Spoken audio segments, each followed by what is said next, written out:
জসিম ভাই কীভাবে রুজিনার নায়ক হলেন তার একটা ছোট্ট গল্প। তবে একদিন জসিম ভাই এফডিসির 4 নম্বর ফ্লোরে বসে আহমেদ শরীফ ভাইয়ের সাথে কথা বলতেছে। এমন সময় পরিচালক দেলোয়ার জান জন্টু ভাই এসে হাজির। তখন দেলোয়ার জান জন্টু বলে, কি জসিম সাহেব, কি করতেছেন? তখন জসিম চেয়ার থেকে উঠে দাঁড়ায়। ওস্তাদ, বসেন। আর আপনি যদি দাঁড়িয়ে থাকেন, আমি বসে থাকলে তো জিনিসটা ভালো দেখায় না। শত হলো তো আপনি আমার ওস্তাদ, কারণ আপনি আমাকে নায়ক বানিয়েছেন, সেই কৃতজ্ঞতা বোধটা তো আমার থাকতে হবে। তখন আমের সাহেব বলে, জি ওস্তাদ, আপনার অবদান অস্বীকার করলে তো জসিমের ভুল হবে। তখন জসিম বলে, জি ওস্তাদ, কারণ আমি যতদিন পৃথিবীতে বেঁচে থাকবো ততদিন আপনাকে আমি স্মরণ করব, কারণ আপনি হলেন আমার ওস্তাদ।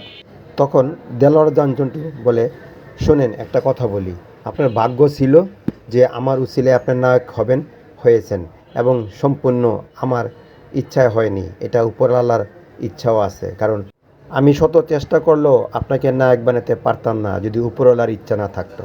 উপরওয়ালা আপনার প্রতি সহায় হয়েছে, তাই আপনি নায়ক হয়েছেন। তবে যে কথা বলতেছিলাম, আমি আরেকটি ছবি পরিচালনা করতে যাচ্ছি, এবং ছবিটি প্রযোজনা করেছেন ছবি বিক্রমপুরী। ছবির নাম হলো হাসান তারেক। তবে এই ছবির একজন নায়ক এবং নায়িকা আমি অলরেডি নিয়ে নিয়েছি। আর অবশ্যই জসিম সাহেব, আপনাকে আমি রাখবো, এবং যেহেতু এখানে আমির শরীফ বায়ু আছে, আপনাকেও আমি আমার এই হাসান তারেক ছবিতে ভিলেনের চরিত্রে রাখবো। তবে জসিম সাহেবের সাথে কাকে নায়িকা হিসেবে নেওয়া যায় এই চিন্তা ভাবনা করতেছি। তখন আহমেদ শরীফ বলে, আচ্ছা দেলোয়ার ভাই, একটা কথা বলি শোনেন তো। আমি মনে করতেছি যে বর্তমান সময়ে রুজিনা ম্যাডামের খুব দাপট।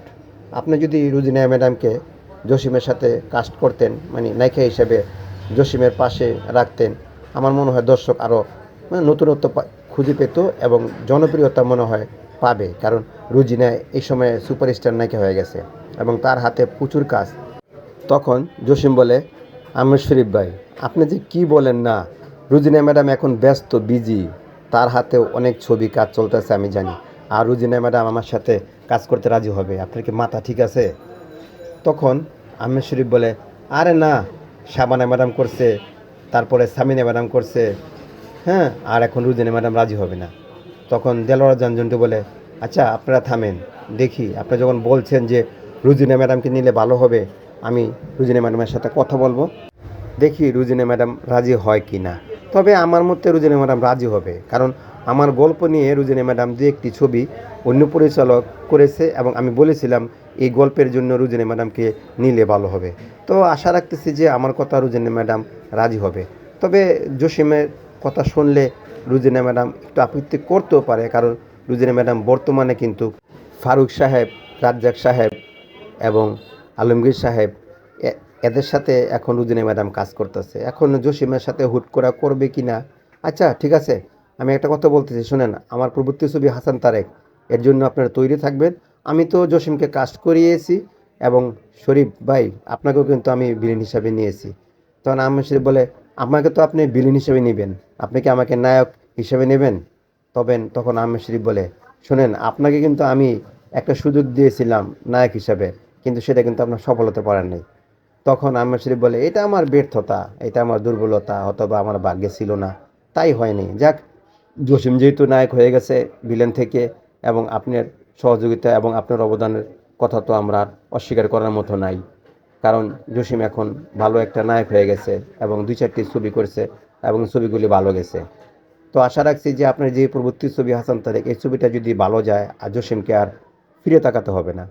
তখন জসিম বলে, শরীফ ভাই, আপনি যে কি বলেন না, পাবলিক আমার 2-1টা ছবি দেখেছে, পরবর্তী ছবি যে দেখবে আর কোনো নিশ্চয়তা আছে? আমার যে দেহের গঠন, এই গঠনে আমার তো নায়ক হবার কোনো যোগ্যতাই নাই। তারপরেও যে দর্শক আমার ছবি দেখে, দর্শককে ধন্যবাদ। কারণ আমার মতো মানুষ তো এই জগতে নায়ক হওয়ার যোগ্যতা রাখে না। তখন দেলোয়ার জান জন্টু বলে, শোনেন, আপনি একটু বেশি কথা বলেন, কারণ আপনাকে যে ওমর শরীফ ছবিটা করালাম, কে দর্শক দেখেনি? দর্শক আপনাকে দেখে হাততালি দেয়নি? দিয়েছে। এবং আপনার ট্র্যাজেডি দৃশ্য দেখে কান্না করেনি? করেছে। এবং আপনার যে অ্যাকশনগুলি দেখে দর্শক করতালি দিয়েছে না? শুনেন জসিম সাহেব, একটা কথা বলি, আমি জানি দৃশ্য, কোন দৃশ্যটা এবং কোন চিত্রটা দর্শক মনোযোগ সহকারে দেখে এবং সেখানে নায়কের কোনো ভূমিকা থাকে না, এটাও আমি জানি। আপনার দেহের গঠন ভালো না, কিন্তু আপনার ডায়লগ, অ্যাকশান সব দিকে দর্শক যে পছন্দ করে সেটা কি আপনি জানেন? আপনি জানেন না, কিন্তু আপনি মনে করেন যে নিজেকে অনেক জিরো। আসলে আপনি জিরো না, আপনি এখন হিরো হয়ে গেছেন। আচ্ছা ঠিক আছে, আমি এখন উঠলাম। তো আমি দেখি রুজিনা ম্যাডামের সাথে আলাপ আলোচনা করে রুজিনা ম্যাডাম কি বলে আমি আপনাকে পরে ফোনে জানাবো। তখন জসিম বলে, ঠিক আছে ওস্তাদ, আপনি যদি রুজিনার সাথে আমারকে নায়ক হিসেবে সুযোগ করে দিতে পারেন, তাহলে আপনাকে আমি ভরপুর মিষ্টি খাওয়াবো। কারণ রুজিনা ম্যাডামের সাথে যদি আমি একটা ছবি করতে পারি, আর যদি ছবিটা হিট হয়ে যায়, তাহলে পরবর্তী ছবিও রুজিনা ম্যাডামের সাথে করতে পারবো, এবং অন্যান্য যে বাকি নায়িকারা আছে তারাও আমার সাথে করতে আপত্তি করবে না। তখন শরীফ বলে, ঠিক আছে, আচ্ছা ওস্তাদ, দেখেন না রুজিনা ম্যাডামকে রাজি করতে পারেন কিনা। এমন সময় দেখা যায় 5 নম্বর ফ্লোরে রুজিনা ম্যাডাম শুটিং করতেছে, তবে ব্রেক পড়ছে। তখন দেলোয়ার জঞ্জন্টু সেখানে চলে যায়। তখন রুজিনা ম্যাডামকে সালাম দিয়ে বলে, ম্যাডাম ভালো আছেন? তখন রুজিনা ম্যাডাম বলে, আপনি আমাকে দেলোয়ার ভাই সালাম দিলেন কেন? তখন দেলোয়ার সাহেব হাসতে হাসতে বলে, আগে যে সালাম দেয় সে বেশি সোয়াব পায়, নেকি পায়, তাই আপনাকে আমি আগে সালাম দিয়েছি। তখন রুজিনা ম্যাডাম বলে, তাই আপনি আমাকে সালাম দিবেন? আচ্ছা ঠিক আছে, বসেন। তখন রুজিনা ম্যাডাম সেখান থেকে বসা থেকে উঠে, কারণ একটা পরিচালকের সম্মান তো যে কোনো নায়ক নায়িকার করা উচিত, তেমনি রুজিনা ম্যাডামও করেছিল। তখন দেলোয়ার জঞ্জন্টু বলে, একটা কথা বলতেছিলাম আমি, যদি আপনি কথা বলার সুযোগ করে দেন, আপনার কি এখন স্বর দেওয়ার সময় হয়েছে? তখন রুজিনা বলে, না আমার এখনো স্বর দেওয়ার সময় হয় নাই, তাও আমি 1 ঘন্টা ব্রেক আছি, আমি এখানে বিশ্রাম নিতেছি। তখন দেলোয়ার জঞ্জন্টু বলে, আমি কথাটা বলতেছিলাম কি, যে আমি আরেকটা ছবি পরিচালনা করতে যাচ্ছি, ছবির নাম হাসান তারেক। তো একজন নায়ক নিয়েছি অলরেডি, আলমগীর সাহেবকে নিয়েছি, তার বিপরীতে শাবানা ম্যাডামকে নিয়েছি। তো জুটিবদ্ধ হয়ে গেছে। এখন হাসান যে চরিত্রটা করব তাকে আমি নায়ক হিসেবে জসিমকে নিয়েছি হাসান চরিত্রটা করার জন্য, আর তারেক আলমগীর সাহেব করবে। তো এখন নায়িকা খুঁজতেছি যে একটা কোন নায়িকাটা নেওয়া যায়। তো আশা করতেছি যে আমি আপনাকে নেব আমার হাসান তারেক ছবিতে নায়ক জসিমের বিপরীতে। আপনার মতামত বা আপত্তি আছে কি না? তখন রুজিনা ম্যাডাম বলে, আমার কোনো আপত্তি থাকার কথা না, কারণ যেহেতু শাবানা ম্যাডাম জসিম ভাইয়ের সাথে কাজ করেছে এবং সফলও হয়েছে, এবং সামিনা ম্যাডাম করেছে। তারপরে শুনতেছি যে সুচরিতা ম্যাডাম নাকি জসিম ভাইয়ের সাথে কাজ করবে।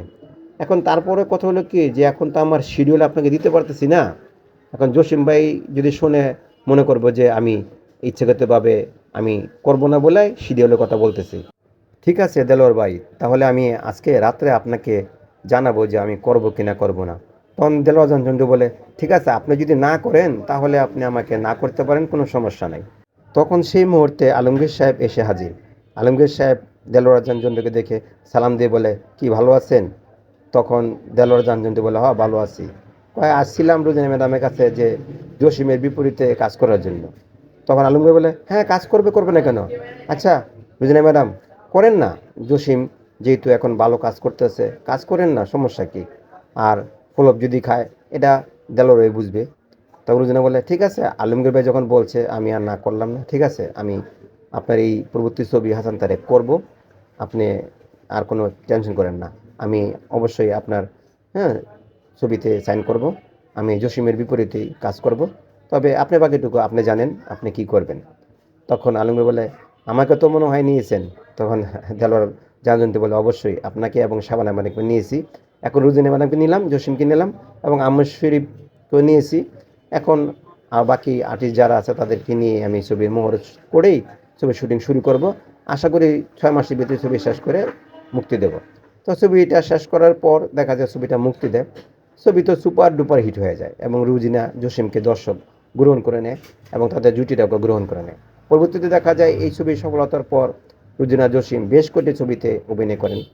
যেমন একটি ছবি হলো সুখ শান্তি, তারপরে আরও কয়েকটি ছবি বিধান, তারপরে শত্রু, প্রায় কয়েকটি, মানে প্রায় ডজন খানিক ছবির মতন রুজিনের সাথে জুটিবদ্ধ হয়ে জসিম অভিনয় করে এবং সফলতা পায়। তবে জসিম একজন গুণী অভিনেতা ছিল, এটা নিঃসন্দেহে বলা যায়। তার অভিনয়ের ধারণ ক্ষমতা ছিল এবং ভালো অভিনয় করত, এবং প্রযোজকরা তাকে নিয়ে ছবি তৈরি করাতে রাজি হতেন এবং পরিচালকরাও তাকে নিয়ে রাজি হতেন, এবং জসিম এভাবেই রুজিনের বিপরীতে কাজ করে সফলতা পায়।